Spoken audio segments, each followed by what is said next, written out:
Bien, merci pour l'invitation. Vous m'entendez bien là? Oui. Ouais, bon, c'est pareil. Je vais vous parler donc de la bioacoustique. Alors de façon assez générale, hein. C'est ça, c'est un tout public, quoi. Donc, la bioacoustique, bon, c'est l'étude des communications acoustiques animales. On ne parle pas de langage animal parce que je préfère réserver ça à l'homme, on va dire. Et donc, dans bioacoustique, eh ben, il y a bio et acoustique. Et donc, ça amène à faire des études, des recherches plutôt vers le domaine de la biologie, en particulier de l'éthologie, puisque c'est l'étude du comportement de communication, hein, en fait, et dans le domaine acoustique.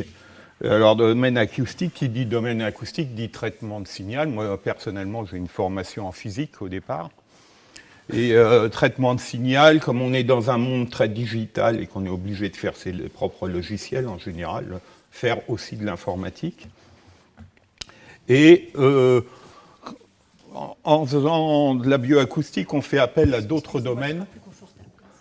On fait appel à d'autres domaines qui sont l'anatomophysiologie, puisqu'on veut savoir comment le tractus vocal ou le cerveau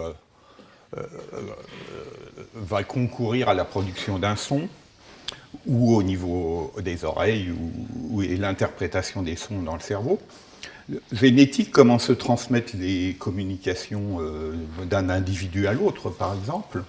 Et écologique, est-ce qu'il y a des sons qui sont plus adaptés à des communications dans un milieu donné, une communication longue distance, courte distance, etc., en fonction de l'absorption de cet environnement, par exemple.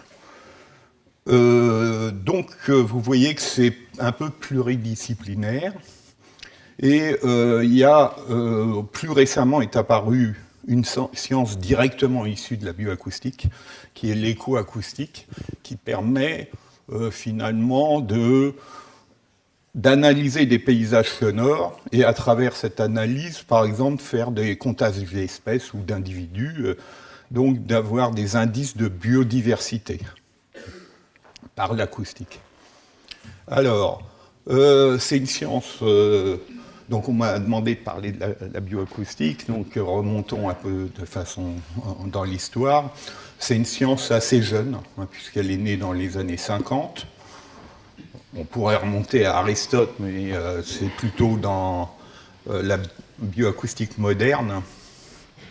Et en fait, pourquoi elle est apparue? C'est parce qu'on a commencé à savoir utiliser des appareils autonomes qu'on pouvait emmener sur le terrain, type cette énorme parabole pour récolter des sons, ou ces magnétophones Nagra à manivelle qu'on remontait avec un régulateur de vitesse, ça permettait d'enregistrer sur une bande magnétique. Donc, et aussi, on a pu utiliser un appareil utilisé par les otorhinolaryngologistes, qui est le quai sonographe, pour faire de la publicité. Enfin, cet instrument n'existe plus, mais qui permettait d'analyser de façon assez rapide de fréquences en fonction du temps, qui était quelque chose d'important. Il y avait trois grandes équipes qui ont lancé la bioacoustique. Une de Peter Barler à la Rockefeller University, à New York. Une grosse aussi équipe de William Thorpe à Cambridge, donc en Angleterre. Et Cocorico aussi, une très très grosse équipe, celle de René Guy Busnel, à Jouy-en-Josas, qui a vraiment fait beaucoup de travaux dans la bioacoustique, notamment sur les criquets, les cétacés et les oiseaux. Personne qui a vécu jusqu'à 101 ans et qui est mort il y a très peu de temps. Un petit rappel aussi, juste avant vraiment de commencer, bon, pour certains étudiants ou autres personnes, ça semble assez facile, mais qu'est-ce qu'un son? Un son, en fait, c'est la propagation d'une onde de pression. Donc on a pression-dépression. Et en fait, si vous regardez ces petites molécules en mouvement, si vous fixez sur un point, vous verrez qu'en fait, il n'y a pas de déplacement de cette molécule. Elle bouge simplement de part et d'autre d'une position d'équilibre.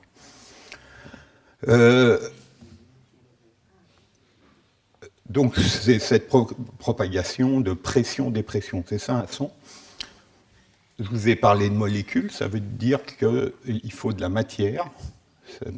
Ça veut dire que, il y en a dans le gaz, il y en a dans l'eau, il y en a dans les solides. Le son ne se propage pas dans le vide, il n'a pas de support. Alors, il n'y a pas de déplacement de matière, mais il faut de la matière. Donc, vous oubliez les bruits d'explosion de vaisseaux ou les bruits de laser dans le vide, enfin de tir, etc., comme dans Star Wars. Il n'y a pas... Les vaisseaux explosent en silence, normalement, dans le vide. Aussi, les sons, on vit dans un univers, nous, en tant qu'êtres humains, essentiellement visuel, donc on aime bien les voir pour les mesurer. Donc vous avez des mesures classiques qui sont l'oscilloscope, c'est-à-dire on suit l'intensité en fonction du temps. Donc là, par exemple, le son est fort au début et décroît en intensité après. Donc vous avez amplitude versus temps. On peut regarder aussi pendant un temps donné, on peut regarder les fréquences du son. Ce sont matérialisés par des pics. C'est un spectre. Et on peut regarder l'évolution de la fréquence dans le temps. Il n'y a pas des formules mathématiques très fiables pour suivre ça, et donc c'est moins précis. Mais disons que c'est bien pratique en bioacoustique. Donc ainsi, on peut examiner les trois grosses constantes du son qui sont le temps, fréquence, intensité.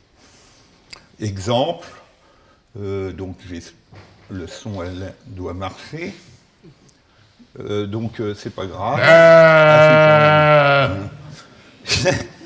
Donc ça, c'est un son de... Vous avez reconnu, évidemment, d'un bêlement de mouton.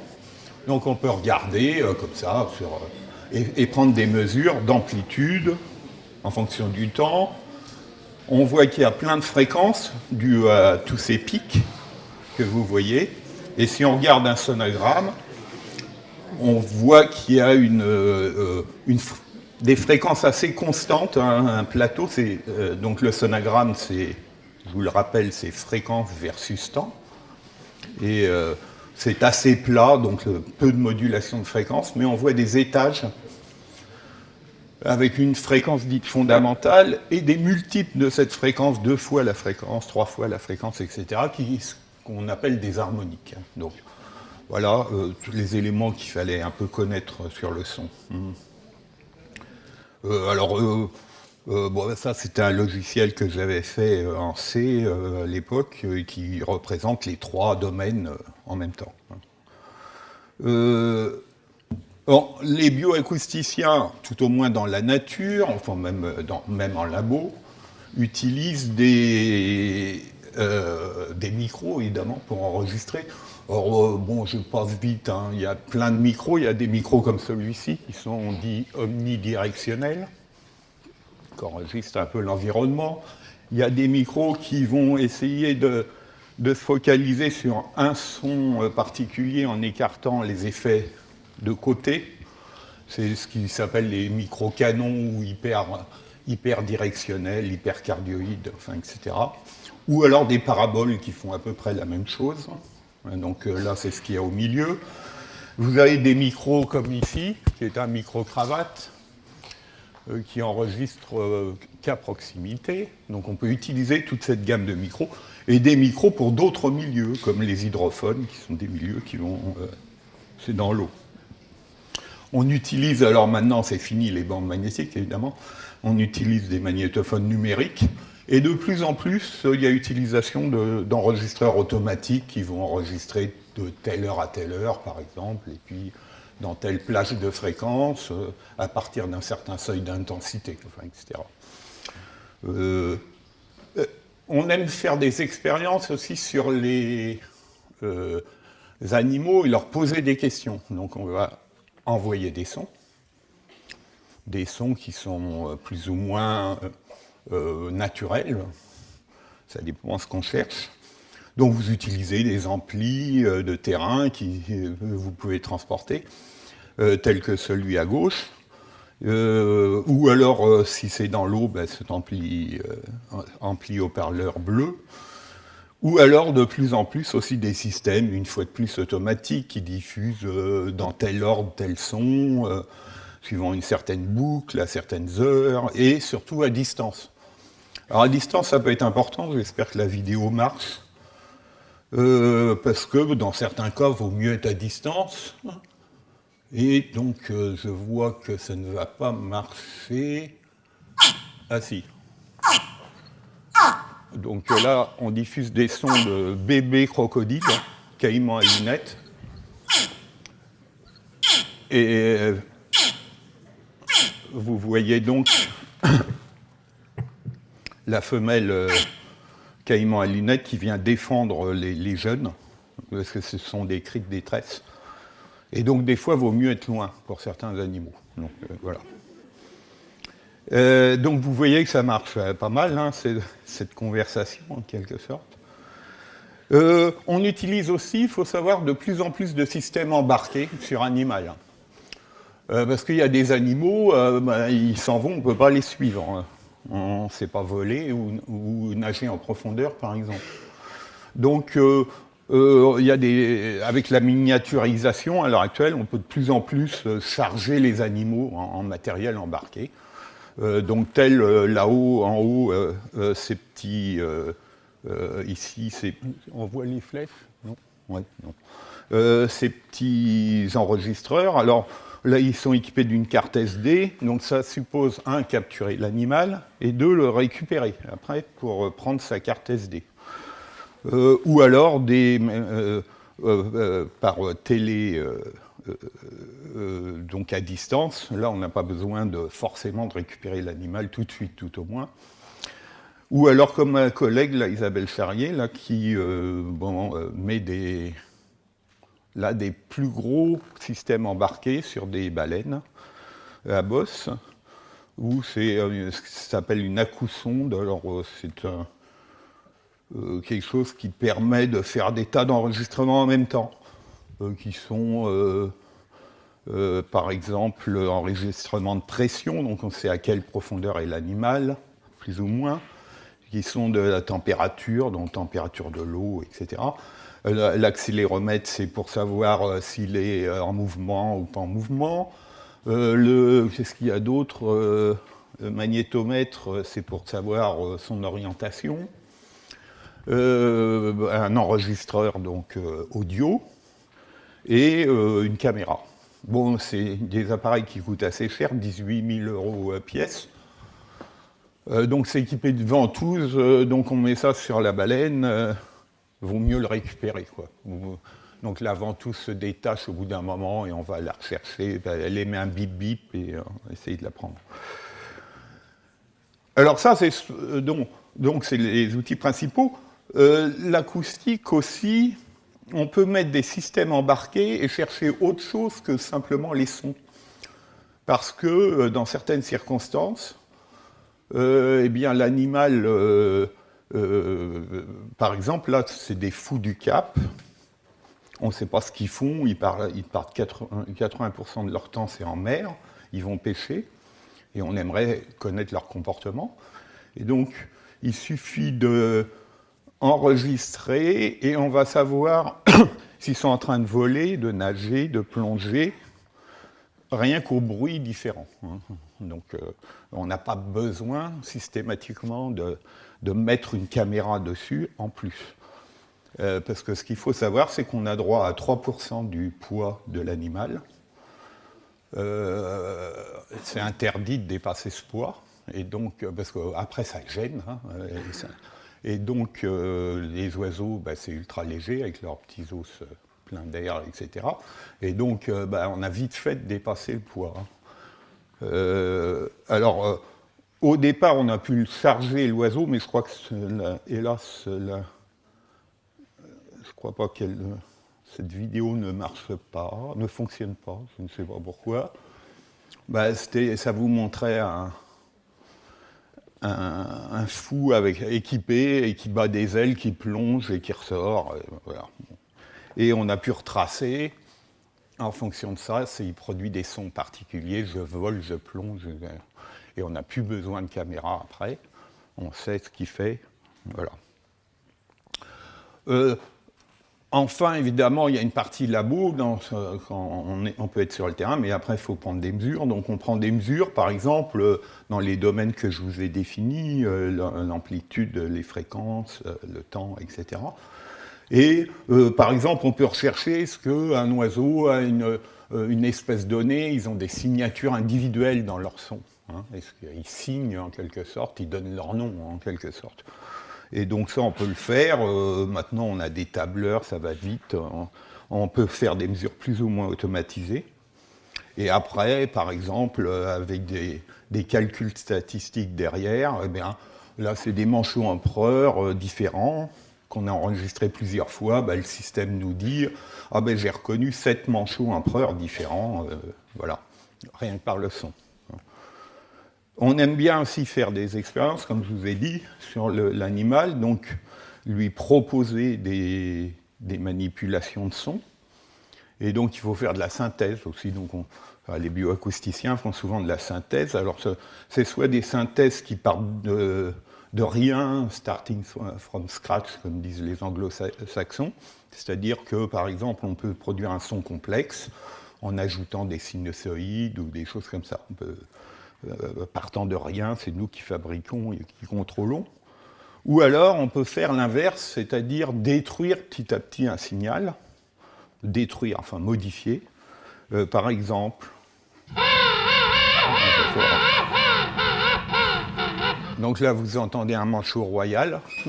On peut lui demander, donc vous avez ce sonographe là qui vous représente toutes ces modulations de fréquence, et les modulations d'amplitude qui est en noir en dessous.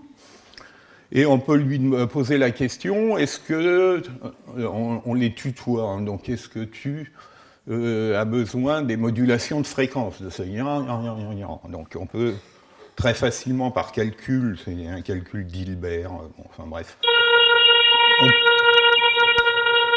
on peut lui proposer ça, où on a respecté les harmoniques et les modulations d'amplitude, on a supprimé les modulations de fréquence.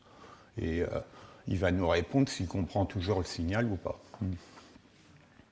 Alors donc vous avez compris que même sur le terrain, on peut faire des manips assez sophistiquées assez rapidement, parce qu'en fait, il suffit d'avoir ça, et puis évidemment quelque chose pour enregistrer, mais un matériel relativement léger et pratique. Alors par exemple, nous, au labo, on avait étudié les communications mère-jeune chez le morse. Eh ben, vous vous rendez près des morses, vous enregistrez vos morses, le jeune par exemple, et puis votre collègue à côté prend cet enregistrement, le manipule très vite, et on rediffuse un son modifié à ce morse ou le son naturel. On fait par des amplis. Et donc, on peut faire des choses très rapides comme ça. C'est ça qui est bien en acoustique. Avec un matériel assez minimum. En acoustique digitale, maintenant, c'est très facile. Dernière chose aussi, le son, qu'est-ce qu'on peut faire avec ?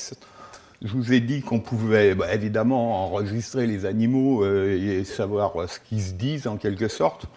On peut savoir ce qu'ils font, comme vous l'avez vu sur les manchots les fous du Cap, mais on peut savoir aussi où ils se trouvent. Ça, c'est simplement le son voyage à 340 mètres par seconde, donc c'est pas instantané. Il suffit de mettre des micros à différentes distances, et le son va arriver en premier sur un micro, puis en deuxième avec un temps de décalage. Donc c'est ces temps de différence de temps d'arrivée qui vont nous permettre par triangulation de savoir exactement où est l'animal. Or ça, on l'a fait, nous, par exemple, le principe, donc c'est ça. Vous voyez, ces quatre oscillos, là, c'est 4 micros différents qui ont pris ça. Et c'est les mêmes sons. Ils enregistrent le même son, mais vous voyez qu'il y a un décalage, et vous voyez qu'il y a des différences d'amplitude dues à la distance. Après, il suffit de les extraire. On corrèle, peu importe, on fait une corrélation, et comme ça, on a les temps de décalage. En parallèle, on a positionné nos micros, et on sait exactement, donc c'est une matrice géographique, de lieux géographiques, on sait exactement où sont les micros, et on sait que chaque petit carreau, ça correspond finalement à un décalage. Donc après, c'est très simple, on a ce truc théorique, et il suffit de comparer avec ce qu'on obtient dans la réalité, et comme ça, on situe exactement où est l'oiseau. Alors ça, on l'a utilisé, par exemple, en forêt amazonienne brésilienne, où il y avait un système comme ça qui... ce que vous voyez là en dessous, c'est les 3... Il y avait 6 micros, donc les petits carrés bleus, là, c'est des récepteurs qui reçoivent ce que donne le micro. Après, il y a une petite boîte qui mixe ça. Et après, c'est calculé par un computer. Puis à droite, c'est une batterie de camion pour assurer l'arrivée électrique de tout ça. Et donc, ça a circulé pendant 1 an en automatique dans la forêt amazonienne, avec donc des micros disposés sur les arbres à différents endroits, et donc avec un émetteur qui envoie ça au récepteur. Donc.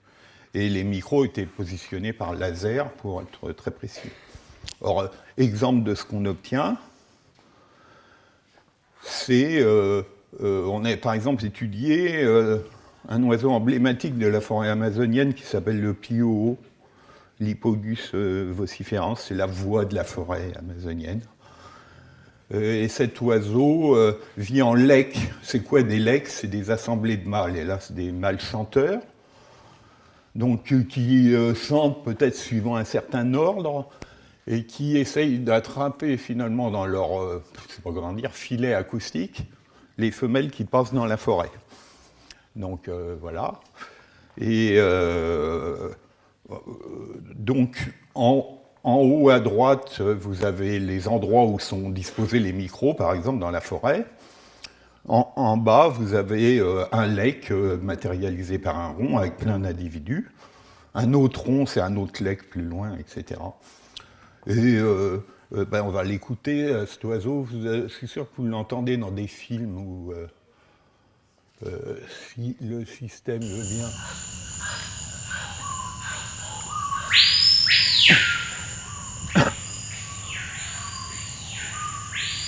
Donc les oiseaux se répondent, vous voyez? Enfin, se répondent. Est-ce qu'il y a un ordre? Est-ce qu'il y a des gens... est-ce qu'ils privilégient de chanter après tel individu, etc. Et on a pu montrer, enfin peu importe cette courbe, on a pu montrer que, par exemple, les oiseaux centraux, c'était les chefs d'orchestre qui lançaient les choses, qui gouvernaient ce chœur, et que c'était eux qui attiraient les femelles le plus. Voilà. Par exemple, on a pu savoir qui chantait après qui, etc. Donc il y a un certain ordre. Et en plus, on sait, comme il y a des signatures individuelles, on savait qui chantait et qui chantait après qui, etc. Bon, ça c'était pour les généralités sur les différents moyens qu'utilise la bioacoustique.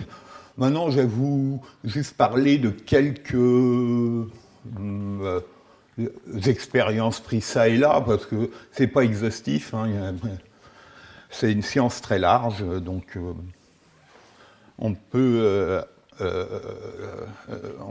trouver plein d'autres exemples. En tout cas, il y a une règle, c'est celle qui est derrière moi, c'est-à-dire que si vous voulez comprendre une communication, vous êtes obligé de comprendre tout ce qu'on appelle la chaîne de transmission de l'information. C'est-à-dire, vous formulez un message. Il va être codé. Ce message va être codé par votre cerveau, par votre tractus vocal. Ça va devenir un signal avec ce qu'on appelle un volume d'information. Ce volume d'information, on l'a vu, il a besoin d'un milieu, il voyage dans un milieu, que ce soit de l'eau, du gaz, du solide. Ça voyage, et à l'autre bout de la chaîne, il va être décodé par un receveur, avec son oreille, son cerveau, et ça va prendre valeur de message. J'ai mis message 1, message 2, parce qu'il y a un petit problème, c'est que ce que vous avez émis n'est pas forcément ce que vous recevez. Pour la simple raison, c'est que le milieu met du bruit, au sens théorie de l'information du terme du bruit, c'est-à-dire qu'il va modifier votre signal. C'est pour ça que les cubes bleus diminuent à l'arrivée. Vous avez perdu de l'information en volume. Alors ça constitue ce qu'on appelle une information. C'est sûrement pas une communication. Communication, il faut qu'il y ait un feedback, c'est-à-dire un retour, puisque en fait, le speaker à la télé, il ne communique pas avec vous, il envoie de l'information. Hein, d'accord ? Donc il faut qu'il y ait une réponse qui est à nouveau de l'information, et qui peut être une réponse là. On envoie un message, par exemple, acoustique, ça peut être une réponse visuelle, hein, ça, peu importe, ou acoustique, ou visuelle, ou tactile, ou olfactive, hein, peu importe. Mais il faut qu'il y ait ce feedback complet, donc il ne faut pas confondre information et communication. Donc quand vous étudiez un animal, savoir ce qu'il fait, comment il communique, vous êtes obligé d'étudier l'ensemble de la chaîne et de comprendre l'ensemble de la chaîne. C'est très important. Donc ça amène une fois de plus, bon je vais passer vite, mais à faire ce que je vous ai dit, c'est-à-dire que le message, comment il est émis, et quel est le comportement de l'animal quand il le reçoit, c'est de l'éthologie, c'est du comportement, c'est de l'observation, c'est ce que vous voulez. Comment il se propage, c'est du traitement de signal. Il faut faire des mesures et voir comment ça se propage. Comment c'est codé, c'est je vous l'ai dit, c'est de la neurophysiologie, etc. Tout ça a des implications génétiques, évolutives, etc.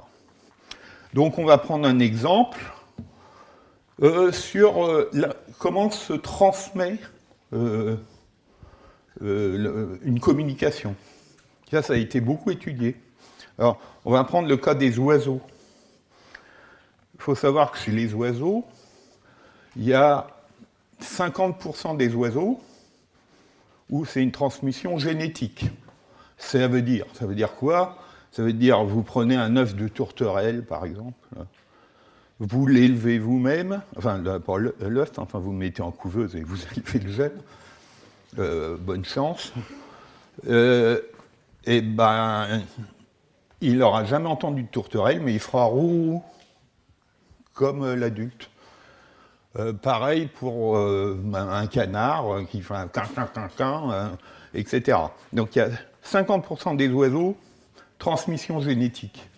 Il reste 50%, qui sont tous ces passereaux, alors je sais pas, les rouges-gorges, les mésanges, les troglodytes, les alouettes, enfin plein d'oiseaux comme ça, les corbeaux, qui apprennent. Il y a une transmission par apprentissage. Alors il n'y a pas que, ça c'est ce qu'on appelle les passereaux. Il y a aussi les psittaciformes qui sont les perroquets perruches, qui apprennent aussi. Et vous avez les trochiliformes qui sont les troglodytes. Les colibris, pardon. Donc 50% qui est... Alors, il y a eu beaucoup d'études de labo là-dedans, depuis les années 60, on va dire 70. À travers deux modèles. Un modèle qui est le diamant mandarin et l'autre le canari. Alors pourquoi ces deux espèces C'est que ça s'élève facilement, tout simplement. Alors là, il a été montré que l'apprentissage faisait exactement comme chez l'humain. C'est-à-dire que votre oiseau, il est dans le nid, il vient de naître, il va faire d'abord un babillage, ce qu'on appelle je ne sais plus comment c'est appelé là-dedans, un pré-chant. Il va faire ba, ba, il exerce sa voix, comme le bébé humain. Ba, bi, ba, ba, ba. Voilà. Et après, il va passer par une période dite de chant plastique, où il va commencer à essayer d'agencer certains sons. Le bébé humain qui essaye de dire maman, maman, qui essaye de construire comme ça, petit à petit il va construire. Et après, il acquiert le langage de l'espèce. Alors, dans le diamant mandarin, au bout de 80 jours, le chant est acquis, le chant de l'adulte, de l'espèce est acquis, et on dit il cristallise. Ça veut dire qu'il ne changera plus jamais. Plus d'apprentissage, terminé. Et vous avez le modèle canari qui, lui, apprend chaque année de nouvelles choses. Alors, chez les oiseaux, il y a soit le modèle diamant mandarin, soit le modèle canari, puis il y a des intermédiaires. Qu'est-ce qu'ils apprennent? Toujours un sonographe, fréquence-temps. En fait, ils apprennent une syntaxe, un certain ordre de production sonore. Leur production sonore, encore une fois, c'est comme le langage humain, sans faire de l'anthropomorphisme. J'ai des petites notes qui correspondent à nos phonèmes, che, ze, re, ba, voilà, et que j'assemble toujours de la même manière pour faire des mots, qui sont les syllabes. Ces syllabes peuvent être organisées suivant un certain ordre, une certaine syntaxe, qu'on appelle aussi phrase, comme chez l'humain.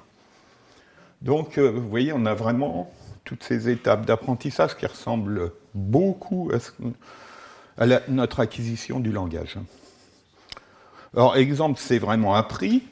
Là, vous avez un oiseau, c'est quoi ça? C'est un pinson américain, peu importe. L'Amérique est à la mode en ce moment. Qui va élever, donc le pupille, qui va élever un bruant, une couronne blanche. Le petit, vous voyez, les notes, elles sont exactement dans le même ordre. Et elles imitent parfaitement, l'élève imite parfaitement son tuteur. Pourtant, ce n'est pas du tout le chant de son espèce. Donc, ça vous montre qu'il y a bien un apprentissage. Alors, ce qu'on sait, on sait où se trouvent ces zones d'apprentissage chez l'oiseau. Ça s'appelle les noyaux du chant. C'est des zones, en fait, c'est des amas de neurones, des groupes de neurones qui sont disposés à différents endroits du cerveau de l'oiseau, du télencéphale. On a le droit de dire télencéphale chez l'oiseau maintenant. Et donc, vous avez des neurones, des noyaux du champ moteur pour la production sonore, des noyaux du champ de l'apprentissage, de la mémorisation et apprentissage, et des noyaux du champ qui reçoivent l'information et la décodent, donc la voix afférente, sensitive. Voilà. Et à chaque fois, vous avez un noyau qui est impliqué qui s'appelle l'HVC, pour High Vocal Center, qui joint un peu tout ça. On sait exactement au micron près où se trouvent ces noyaux. Et on peut agir dessus. Alors à l'époque, on y allait carrément. Donc là, par exemple, c'est un canari. Ils se sont amusés, si on peut dire, à détruire l'HVC.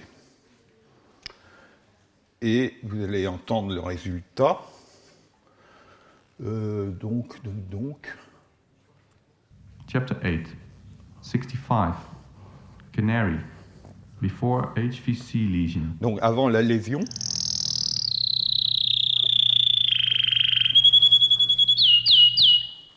After HVC lesion. Après.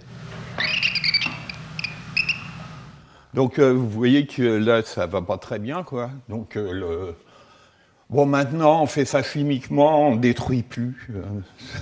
On coupe des voies temporairement. Voilà. Parce que là, le pauvre canari,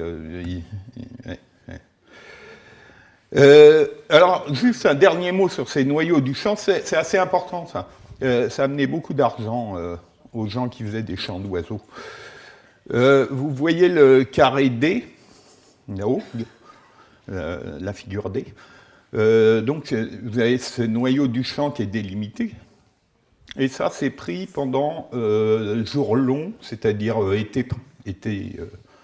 printemps-été. Le carré E, c'est pris l'hiver. Oui, ça a diminué de volume énormément, il y a eu beaucoup de pertes de neurones. Après, dans cette expérience, il réinjecte une molécule qui s'appelle la mélatonine, une petite molécule, qui est sensible à la lumière, en fait, et qui va lancer tout un processus de génération d'estrogène, etc., et qui va permettre une neurogénèse. Très important, ce qui est marqué en dessous, chaque printemps, acquisition de 50 000 nouveaux neurones. Ça, nous, on aimerait bien que ce soit pour nous comme ça. Parce que, en gros, hein, en faisant très très simple, on nous dit toujours, vous naissez avec un bagage de neurones et vous faites qu'en perdre. Bon. Les personnes de plus en plus âgées apprécieront. Et donc, c'est pas tout à fait vrai, on en génère un petit peu, mais bon, très très peu par rapport à l'oiseau, et ça intéressait beaucoup pour les maladies neurodégénératives, type Parkinson ou type Alzheimer, etc. Ça vous explique aussi une chose, c'est pourquoi les oiseaux, l'hiver, ils ne chantent pas, ou très mal. Il manque des notes, il manque plein de trucs, parce qu'il leur manque des neurones, hein, tout simplement. Et grâce à la lumière, donc au printemps, hop, il récupère ça. Voilà. Autre chose que les gens s'amusent à faire, c'est en fait d'essayer de craquer des codes, de savoir les règles grammaticales, en quelque sorte, des communications acoustiques animales. On continue sur l'oiseau, de temps en temps on changera de modèle. Vous voyez ce petit rouge-gorge, en fait, il a un chant territorial. Ah mince, ouais, j'ai mis c'est en anglais, bon, c'est pas grave. À quoi ça sert ces champs territoriaux? Ils couvrent une certaine zone de leur territoire par le chant. Et simplement, en gros, qu'est-ce qu'ils disent? C'est par ici les femelles, dehors les mâles. Hein. Si on fait la fonction d'un champ territorial, c'est ça. Donc, message assez simple, assez basique. Mais ils envoient en fait des tas d'informations en même temps. Ils envoient une information sur passive. Je suis là. C'est localisable un son. Donc, bon. C'est quand même un message, des fois ils se mettent bien en évidence en plus, au sommet d'un arbre. Mais ils vont dire aussi, je suis un rouge-gorge. Il y a un code rouge-gorge. Ils vont dire, je ne suis pas breton, je suis d'Île-de-France. Il y a un code de groupe qu'on appelle les dialectes. C'est appris. Donc forcément, chaque région crée ses dialectes. C'est comme chez l'humain. C'est automatique. Et ils vont dire, je m'appelle, je ne sais pas quoi, Robert. Donc il donne son identité. Et il donne son état émotionnel aussi. Je suis très stressé en ce moment, par exemple. Tout ça, c'est codé. Alors, vous allez me dire, oui, comment vous savez ça? Il suffit de demander à l'animal, c'est tout. Donc, je vous donne un exemple qu'on a étudié, mais il y a d'autres labos qui ont étudié. Souvent, je donne des choses qui ont été faites dans notre labo, mais parce que je les connais mieux. Et au moins, j'ai les images, etc. J'ai droit aux images. Donc, la paruline, c'est un oiseau qui ressemble à rien, d'ailleurs, qu'on a étudié, qui est commun des forêts, des raining forests, qui s'appellent toutes ces bordures au Brésil de forêts. C'est pas les forêts amazoniennes, c'est d'autres forêts, mais il n'en reste presque plus. Donc, ce petit oiseau, il chante, et on l'a choisi parce qu'il a un chant très simple. Celui-là. Tut, tut, tut, tut, tut, tut, tut. Petites notes comme ça qui descendent. Vous émettez ça sur un territoire de paruline, elle n'est pas contente du tout, la paruline. Donc, qu'est-ce qu'elle fait?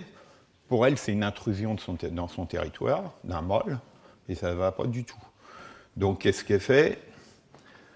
Elle chante en réponse, et elle vient attaquer, elle cherche derrière le haut-parleur, etc. Donc, à chasser l'intrus.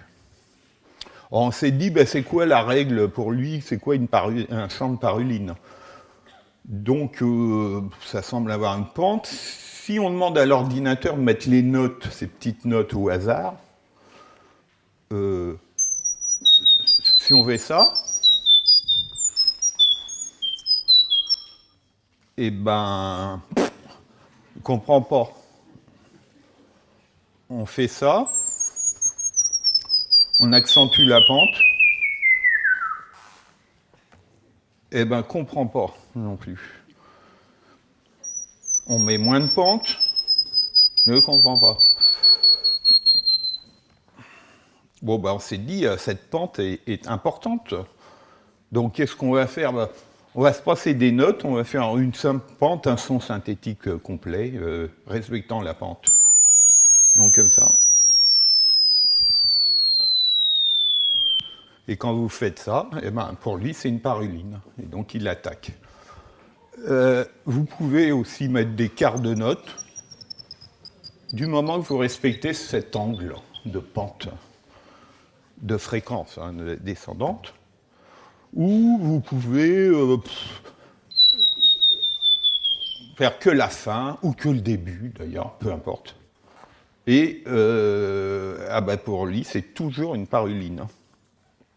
Donc vous voyez, on a craqué en quelque sorte le code paruline, qui est pente de fréquence, qui est un code assez simple. Code assez simple qui marche bien dans la forêt d'ailleurs, parce que leur but c'est d'attirer au loin les femelles. C'est un petit chant aigu pour des raisons physiques. L'aigu, ça passe mal dans les forêts, c'est absorbé par les obstacles. Ça dépend de la longueur d'onde, etc. Et donc, ça passe mal. Mais la partie basse, elle finit par passer parce qu'elle est plus grave. Et ça tombe bien parce que même s'il n'y a que la partie basse, ça marche à plus grande distance. Donc, c'est un code adapté. Un petit oiseau qui ne pouvait pas faire autrement que faire de l'aigu parce qu'il a un petit tube, c'est comme des petites flûtes par rapport à un gros basson. Il ne peut pas faire du grave, c'est pas possible. Donc, il fait de l'aigu, pas très adapté à la forêt, mais il a pris un code qui permet de s'en tirer. Voilà. Alors, je peux juste vous montrer... oui, le temps passe. Je peux juste vous montrer un code de groupe aussi. J'ai pris une autre espèce, pourquoi pas, mais on aurait pu prendre la paruline. Vous avez l'alouette des champs. Toc. Donc, 600 notes différentes. Énorme. Là, c'est qu'un extrait. Ça dure. Les chants peuvent durer 3 minutes ou 4 minutes. C'est un vol chanté. Ces alouettes, elles vivent en groupe, comme ça, des groupes de voisins. Donc, il y a des petits territoires adjacents, comme ça. Puis, vous avez des discontinuités du paysage. Ils n'aiment que les milieux ouverts. Donc, il y a une forêt, par exemple. Ils ne sont pas dedans. Donc, vous avez un autre groupe qu'on va appeler les étrangers. Donc il y a groupe de voisins, groupe d'étrangers. Quand vous comparez les champs, vous apercevez que les voisins partagent des phrases communes dans leur champ. Il y a certains ordres, vous voyez en vert, là, c'est le même ordre chez 3 voisins. À quoi servent ces phrases communes? On a fait la manip suivante, c'est qu'on a repéré certaines phrases partagées, comme ça, par les voisins. On les a isolées et on les a injectées dans un champ d'étrangers, formant ce qu'on a appelé un champ chimérique, qui n'existe pas. Donc c'est un champ où il n'y a que de l'étranger, mais de temps en temps, des phrases partagées du groupe. Et on a demandé à une alouette, qui vit dans un endroit donné, on lui a donné le choix de répondre au champ du voisin, au champ de l'étranger et à ce champ chimérique. Et ce qu'on constate, c'est que, en fait, vous avez, là c'est un graphique basé sur des résultats comportementaux. L'axe des Y, c'est intensité croissante d'agressivité vers le bas. Ça veut dire que, par exemple, le champ du voisin, on connaît notre voisin, son champ et tout, on n'est pas trop agressif en réponse à la diffusion de ce champ. Champ d'étranger, ça ne va pas du tout. On est très agressif et on cherche à combattre, etc. Et vous voyez que le champ chimérique, il suffit d'injecter quelques petites phrases de groupe dans un truc d'étranger, et hop, ça marche, c'est pris pour un voisin, c'est « je suis de votre groupe », c'est un badge pour dire « je suis de votre groupe ». C'est ça, le codage du groupe, démontré. Bon, enfin, etc. On peut démontrer comme ça tous ces codages. Alors, ça n'existe pas que chez les oiseaux, hein. Il y a cette expérience célèbre des années 70, non, pas des années 70, des années 90, c'est publié en 2000, mais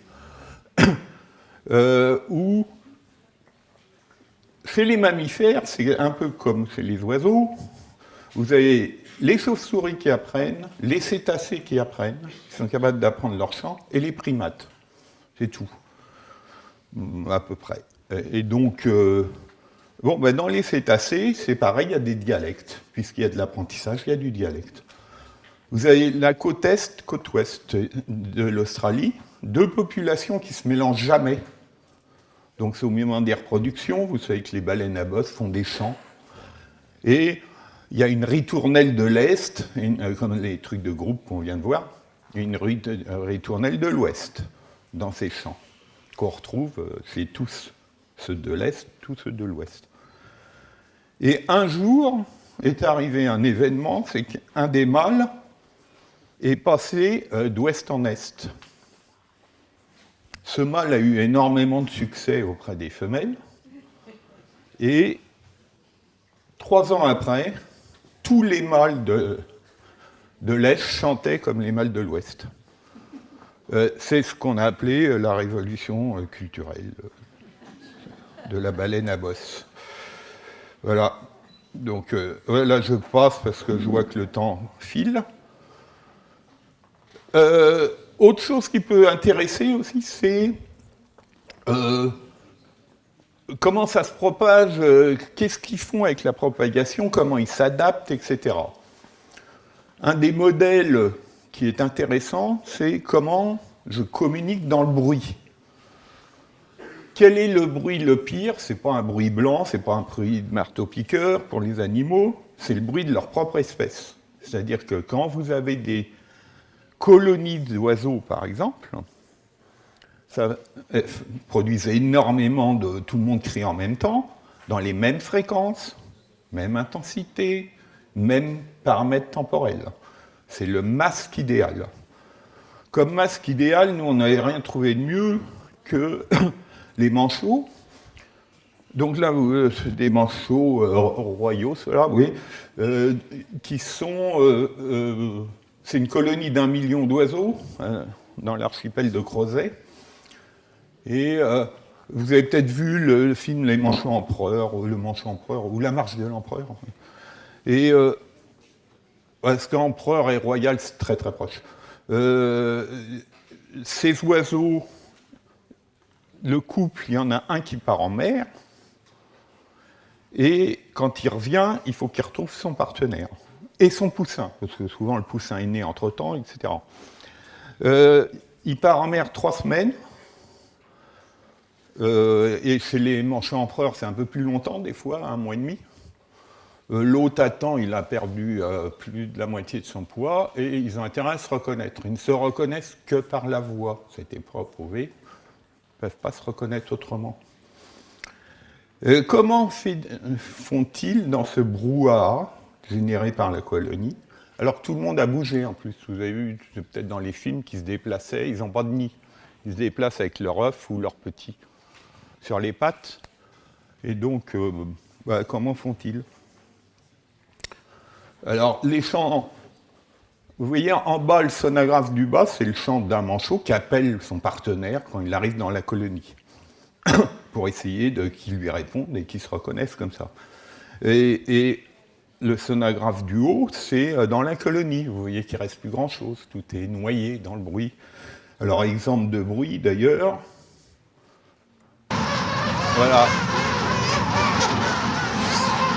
C'est en continu. À 6 mètres, vous n'entendez pas entre humains quand vous êtes dans la colonie. Voilà. Et donc, c'est jour continu, par exemple, et donc c'est tout le temps. Voilà. Alors, donc, ce chant, il sert à la reconnaissance, comme je vous l'ai dit, entre les parents, et entre le jeune et ses parents, c'est la reconnaissance mutuelle. Voilà un chant de manchot empereur. C'est des chants qui sont organisés un peu de la même façon, et on l'a déjà entendu. Un chant de manchot royal. Donc quand vous émettez le chant d'un individu, par exemple d'un parent, un jeune, seul celui qui a une petite bague la répond, c'est celui donc c'est les parents. Hein, donc, les autres répondent pas à côté, ils sont muets, l'autre il a le bec ouvert, il répond. Alors on a mesuré ce qui se passait dans la colonie. La meilleure façon, c'est d'émettre un son de manchot et de récolter ce son à différents endroits de la colonie. Donc, sur une représentation type spectre, par exemple, vous voyez donc à 1 mètre, c'est le cri tel qu'il est sans passer dans la colonie. Après, il est réenregistré à 6 mètres, 12 mètres, etc. On double à chaque fois 24, 48.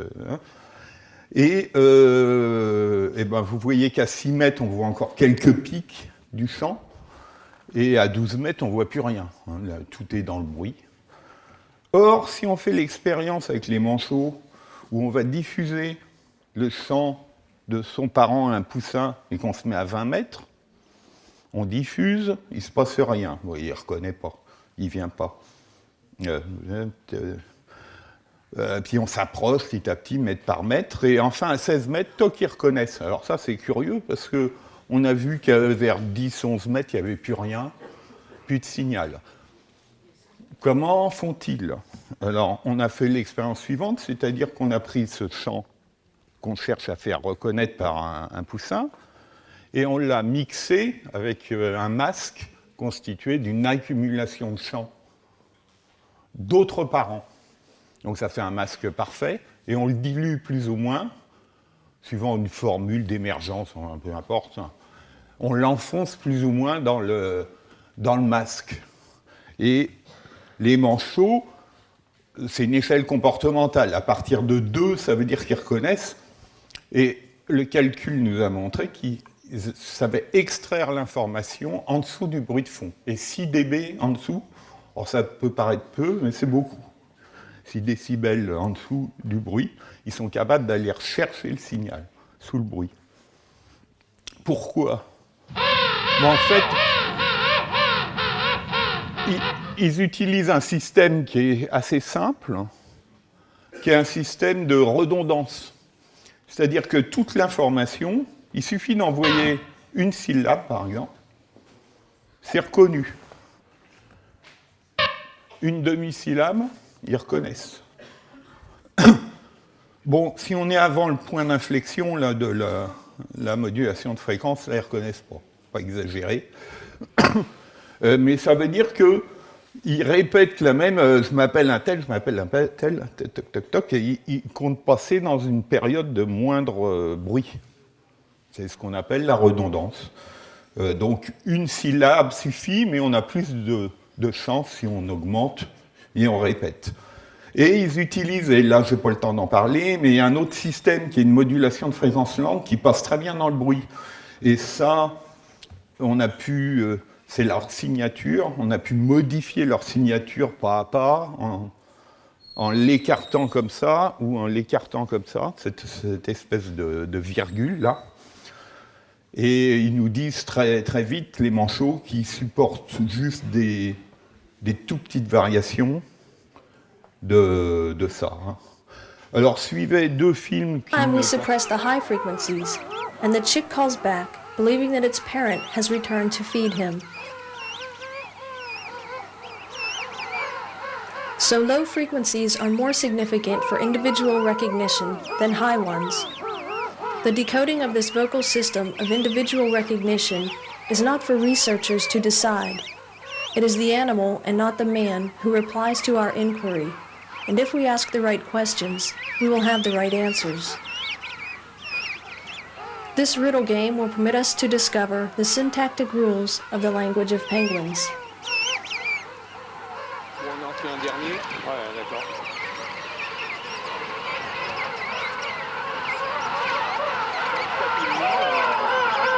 After determining the useful frequencies, we ask the chick cannot recognize his parent, proving the necessity of this parameter for individual recognition. Je répète l'information.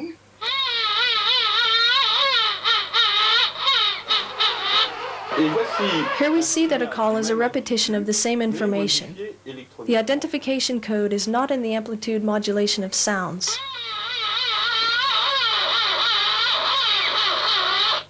Alors, on vient d'entendre exactement la même information. Because if we electronically fill the silences between syllables, they can still identify their partner. These hollows and humps are used to localize the singer.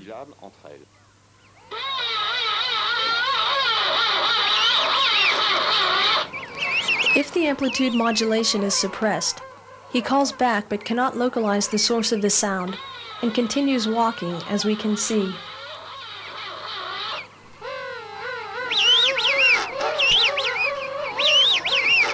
The amplitude modulation is not necessary for identification, but for the localization of the parent, among others.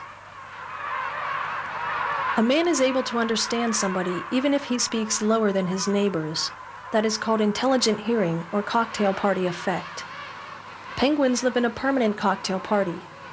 The sound level of this colony is the same as that of the ring road around Paris. The king penguin was J'en finis par l'écho acoustique, qui était la dernière méthode, qui est de plus en plus employée. Il y a pas mal d'emplois maintenant à ce niveau-là, parce que quand on implante une usine, il faut faire une pré-étude de la biodiversité, des choses comme ça. Et un des moyens les plus simples, les moins impactants pour les animaux, c'est de les écouter, pour avoir une idée. On a vu ensemble qu'on pouvait avoir une idée du nombre d'espèces, parce que chaque espèce a des sons différents. De population aussi, c'est une population du nord, du sud, de l'Île-de-France, de machin, on peut avoir une idée. On peut avoir une idée, parce que des fois il y a 2 populations, il y a des migrateurs, pas des migrateurs, on peut savoir le pourcentage de migrateurs, de non-migrateurs par le son, parce que c'est des populations différentes. On peut savoir, on peut compter des individus pour une espèce donnée. On peut avoir une idée de leur état.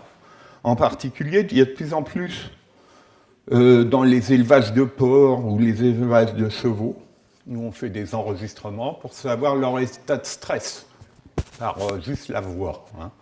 On a tous, notre voix trahit toujours un état de stress. Si on a tendance à monter dans les aigus, des choses comme ça, quand on est stressé, donc il y a des signatures de stress.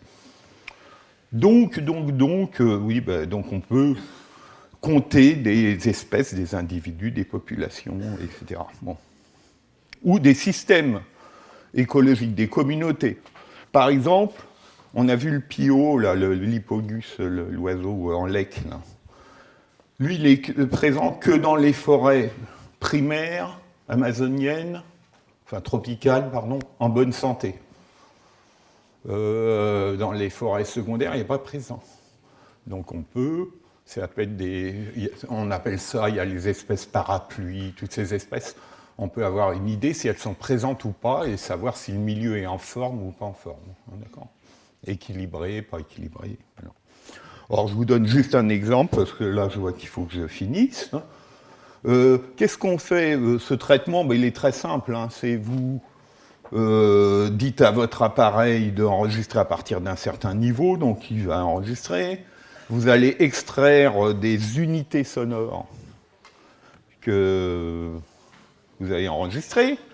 Dessus, vous appliquez un calcul des mesures physiques, sur cette extraction. À partir de ces mesures physiques, vous pouvez classer. Alors, il y a plein... les classeurs, il y en a des tonnes. Hein, les random forest, tous les réseaux neuronaux, autant de l'intelligence artificielle, on utilise également, sur ces principes-là, hein, les chaînes de Markov, etc. Et ça permet de classer. Vous avez deux types de classification, soit une dite supervisée et une non supervisée. C'est quoi la classification supervisée ? C'est simplement, on a plein de data, des heures d'enregistrement, donc tout se fait en automatique maintenant. Donc on essaye d'automatiser, mais simplement, il ne faut pas laisser l'ordinateur dériver, ou le programme dériver, plus exactement. Et donc, en apprentissage supervisé, vous prenez, par exemple, 40% de vos données, et là, vous mettez des gens qui vont dire, ça, c'est un son de machin, ça, c'est un autre son, etc. Et puis après, les 60 autres pourcents, vous laissez la machine, en fonction de ce qu'elle vient d'apprendre, classer. Hein, donc, vous avez économisé du temps. Le non supervisé, c'est pas pareil. Vous dites... à la machine, vous ne dites rien, vous dites simplement des seuils de tolérance en disant tout ce groupe dans ces fréquences-là, machin, c'est un son. Puis si c'est en dehors de ce seuil, c'est un autre son. C'est tout. Et donc, comme ça, la machine, elle classe, ça ressemble, c'est pareil, c'est dans les mêmes fréquences, c'est le même son, même famille. Puis ça, non, c'est en dehors, c'est un autre son. Donc à la fin, vous vous retrouvez avec des sons différents qui sont répertoriés. Mais après, il faut mettre quelqu'un pour dire c'est quoi ces sons. C'est tout. Mais bon, ça va plus vite. Mais il y a plus d'erreurs. Bon, enfin bref. Donc je passe. Je donne juste un exemple tout simple, puis j'en ai fini. On avait un élève, il était dans les Abruzzes. Les loups, vous savez qu'il y a de plus... Bon, les loups reviennent, heureusement. Enfin, c'est bien.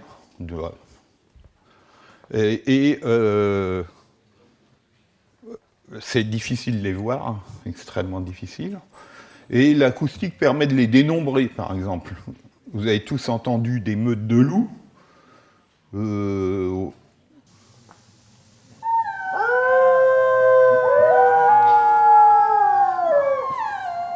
Donc là, vous avez plein de loups en même temps.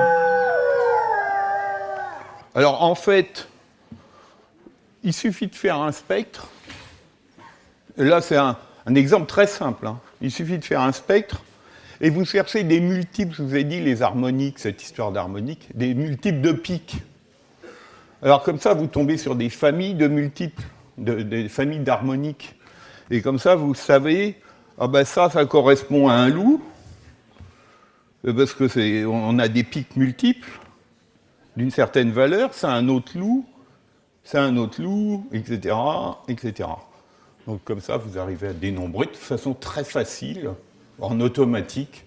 Vous savez combien il y a de loups. Vous voyez sur les sonographes que c'est très superposé, hein, tout ça, donc c'est difficile même pour l'oreille, on n'arrive pas à savoir le nombre autrement. Donc voilà, je passe, on termine. Je voudrais juste terminer sur une chose, c'est de...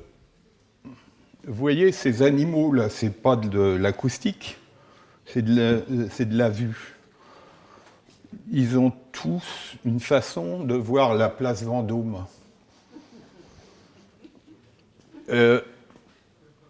À travers leurs organes sensoriels. C'est ce qu'on appelle le concept d'Umwelt. Vous ne pouvez pas comprendre un comportement animal, communication acoustique comprise, si vous ne comprenez pas son monde sensorimoteur. Nous, on a notre propre monde, qui nous semble la réalité, mais c'est une réalité, c'est à travers nos organes des sens. L'ultraviolet, par exemple, nous échappe, total. Ça n'échappe pas aux abeilles, c'est des tas d'animaux. Donc, on voit le monde d'une certaine façon. Les animaux, chaque animal le voit à travers ses organes sensoriels et il réagit à travers ses possibilités motrices. Nous, on ne vole pas. Des choses comme ça. Et donc, c'est très important de se placer toujours comme ça quand on est confronté à un animal. Il faut essayer de comprendre son univers pour comprendre son comportement. Pour terminer, je donne juste un exemple. Quand vous avez des fourmis, vous avez des fourmis qui se nourrissent, là, à un endroit, et qui vont vers leur fourmilière. Elles font ce trajet-là. On dit qu'elles sont complètement idiotes, elles devraient aller tout droit. Il faut se mettre à la place de l'univers sensorimoteur d'une fourmi, qui, au niveau moteur, elle est confrontée à peut-être des obstacles énormes sur un trajet direct, qui, pour nous, seraient des rochers à franchir. Il y a un trajet qui est peut-être à leur hauteur, qui est plus facile, et il y a la rémanence aussi, les propriétés de rémanence du sol. Les fourmis marchent sur des pistes chimiques. Donc il y a des sols, des parties qui retiennent mieux les odeurs que d'autres. Et donc, ça explique pourquoi elles prennent certains parcours. Ça explique pourquoi un chien marche aussi en zigzag. En général, il ne marche pas comme ça. Donc voilà. Et donc, écoutez, j'en ai terminé. Et si vous avez des questions...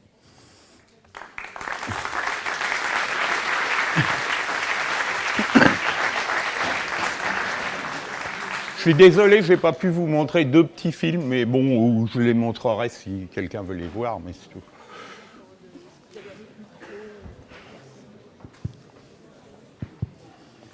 On va vous passer les micros. Je ne sais pas s'il est branché, celui-là.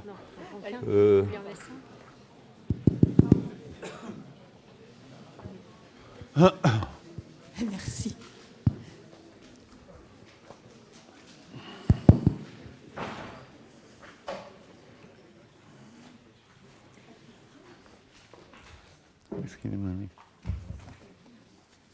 Ah oui, je vous conseille juste de lire ce livre qui s'appelle, c'est très vulgarisé, qui s'appelle Un monde immense, qui est sorti l'an dernier, je crois, de Ed Young.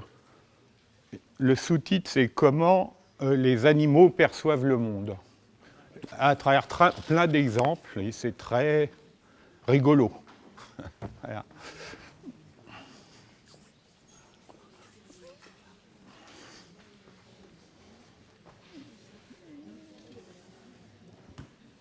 Je suis étonnée, il n'y a pas de questions, non, par rapport aux des interrogations. Donc, je vais en poser. Donc, actuellement, vous allez travailler par rapport aux éléphants. Donc, on passe dans un autre univers. Donc, si vous pouvez nous en dire quelques mots de vos prochains travaux. Ça, c'était, oui, en collaboration avec une université de Saint-Étienne, oui. C'était, oui, il y a 2 mois, au Mozambique. Oui, ça a été une préétude de savoir les communications de groupe quand la femelle qui dirige le groupe, c'est pas le mâle, c'est la femelle, la vieille femelle en général, quand elle dit des ordres du style on y va, etc. On essayait de comprendre à quel moment c'était émis et dans quelles circonstances et qu'est-ce que ça entraînait comme réponse et est-ce qu'il y avait des nuances dans le son pour dire on y va tout de suite ou on y va plus lentement, par exemple. Enfin, on ira. Voilà. Et donc ça se fait toujours de la même façon, hein. En proposant des sons, on questionne l'animal. Donc, ce qui est assez qu'au Mozambique, c'est difficile d'approcher on est tranquille au niveau touriste, il n'y en a pas beaucoup. Mais les éléphants ne sont pas très sympathiques, on va dire, avec l'humain. Et donc on a du mal à les approcher, soit ils nous fuient à 2 km, ils sentent très bien avec leur trompe. Le micro ne marche pas.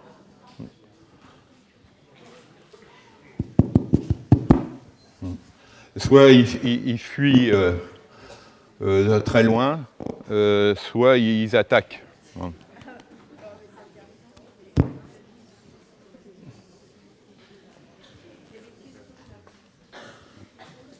Est-ce que vous devez vous spécialiser dans le domaine de la bioacoustique? Donc, vous êtes par exemple plus dans l'éthologie ou vraiment dans l'analyse pure physique des résultats? Enfin, qu'est-ce que vous faites exactement? On essaye de faire les deux.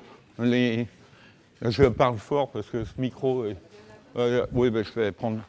On essaye de faire les deux, hein, c'est-à-dire dans l'équipe, il y a des gens qui sont plus biologistes, d'autres éthologistes. Et donc, à un moment, il faut traiter le signal quand même, puisqu'on pose des questions, il faut le manier, le signal. Et c'est pas toujours très difficile, mais des fois, il y a des trucs assez mathématiques à faire. On fait nos programmes aussi souvent, donc voilà, il y a les deux, et on coopère à ce niveau-là. Moi, j'avais une question par rapport à la neurogénèse chez les oiseaux. Est-ce que ça concerne toutes les espèces? J'ai pas bien suivi. Ça concerne apparemment tous les passereaux, c'est-à-dire déjà énormément d'oiseaux. Et ça concerne ce que je vous ai dit, les colibris, qui est une famille, il y a 300 espèces de colibris, ou 600, je ne me souviens plus. Enfin, il y a du monde. Ceux qui apprennent, du coup. Ils apprennent, et donc tous, c'est comme ça. Simplement, il y a des différences entre les tropiques, où c'est jour constant, et les zones tempérées. Zones constantes, ceux qui sont allés dans les zones équatoriales tropicales, ça chante toute l'année, hein, tout le temps. Donc il n'y a pas cette histoire de... Enfin, si les neurones, vous le connaissez mieux que moi, mais il y en a qui meurent, des neurones, et ils sont remplacés au moins, eux. Voilà, dans les tropiques. Tandis qu'en zone tempérée, là, il y a cette neurogénèse énorme. Et on sait quel est l'intérêt pour l'espèce ou ça, on n'a pas encore compris L'intérêt pour l'espèce, je ne sais pas. De toute façon, là, ils sont contrôlés. En fait, vous avez des pigments à la surface de la peau qui vont agir sur la mélanine. C'est un peu tout un mécanisme physiologique. Alors pourquoi il s'est mis en place, j'en sais rien. Tout un mécanisme physiologique, cette mélatonine va générer des productions d'estrogènes. Il y a des estrogènes qui ciblent dans le cerveau certains centres et qui permettent cette neurogénèse. Donc ça, c'est très étudié, en particulier les labos allemands du Max Planck Institute font énormément d'études là-dessus. Ils sont descendus très bas au niveau moléculaire, protéinique, tout ce qui se passe actuellement.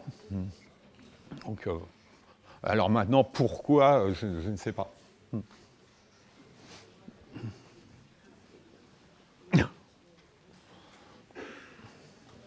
Oui, bonjour, merci pour cette présentation très intéressante. Vous êtes passé très vite sur l'écoacoustique, qui est, je pense, une discipline qui est en plein développement, comme vous dites. Est-ce que les outils existent déjà? Je veux dire, j'ai mon bureau d'études, je voudrais réaliser un inventaire. en utilisant cette technique-là. Est-ce que les outils sont disponibles ou c'est encore en cours de développement? J'avais cru comprendre que l'IA n'était pas encore au point pour ça. Il y a plein de... Vous avez des applis déjà sur téléphone pour reconnaître... moi, j'avais vu la version 0 de Bird, je ne sais plus quoi... comment? Birdnet, oui, pardon. Où ça vous... Au départ, la première version, c'était avec un de ceux qui l'a fait à Londres. Hein. Il avait montré, donc ça reconnaissait un merle, un rouge-gorge, etc. Fallait pas qu'il y ait un autobus qui passe, hein, parce que là... Et c'en est toujours un peu là, c'est-à-dire qu'on est très gêné par les bruits parasites. Si vous avez de l'overlap, enfin de la superposition, pardon, de sons, c'est très difficile au système d'extraire l'information, hein, il a beaucoup de mal. Alors, et les systèmes automatiques, après, il y a plein de marges d'erreur, etc. Donc, mais il y a déjà des systèmes, nous on en a un qui s'appelle MAD, qui est un système non supervisé, il y a plein de systèmes supervisés, il y a plein d'équipes qui indépendamment font ces genres de systèmes. Il y a déjà des contrats, il y en a eu pour Total, pour savoir si, avant d'implanter une raffinerie ou une chose comme ça, il y a déjà eu des mouchards acoustiques pour savoir compter la biodiversité. Ce qui marche bien, actuellement, c'est si on connaît bien un milieu et qu'on sait qu'il y a une espèce qui représente un milieu en bonne santé. Au niveau écologique, hein, je parle. Là, n'importe quelle machine maintenant, et programme derrière cette machine, est capable de détecter automatiquement que cette espèce et de dire, bah, elle est là, il y en a beaucoup, il y a beaucoup d'individus, etc. Ça marche. Maintenant, reconnaître toutes les espèces qui chantent, les machins, pour le moment, c'est pas encore très au point, non, il y a plein d'erreurs. Ça vaudrait peut-être le coup quand même de réaliser les enregistrements et de les stocker c'est ce qui se fait. Hein, jusqu'au jour où on pourra effectivement. Ah ben, il y a des bibliothèques. De toute façon, par exemple, le Muséum national, c'est un collègue d'ailleurs, Jérôme Sueur, qui s'occupe de ça. Ah oui, pardon.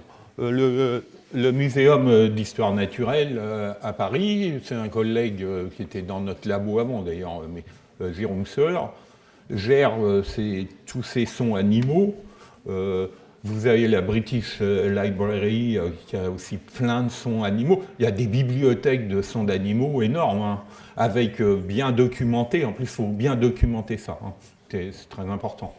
Alors maintenant, il n'y a pas toutes les expressions animales, parce que moi, je parlais par exemple des chants d'oiseaux, mais il y a des tas d'espèces où on connaît le chant, mais on ne connaît pas les cris, parce qu'il y a tout un répertoire. Chaque espèce n'a pas qu'un signal, elles ont plein de signaux. Hein, donc, et des fois, tout n'est pas répertorié, c'est sûr.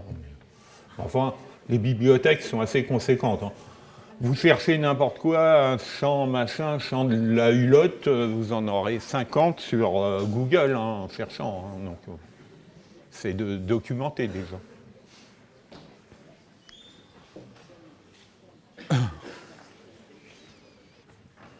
D'autres questions?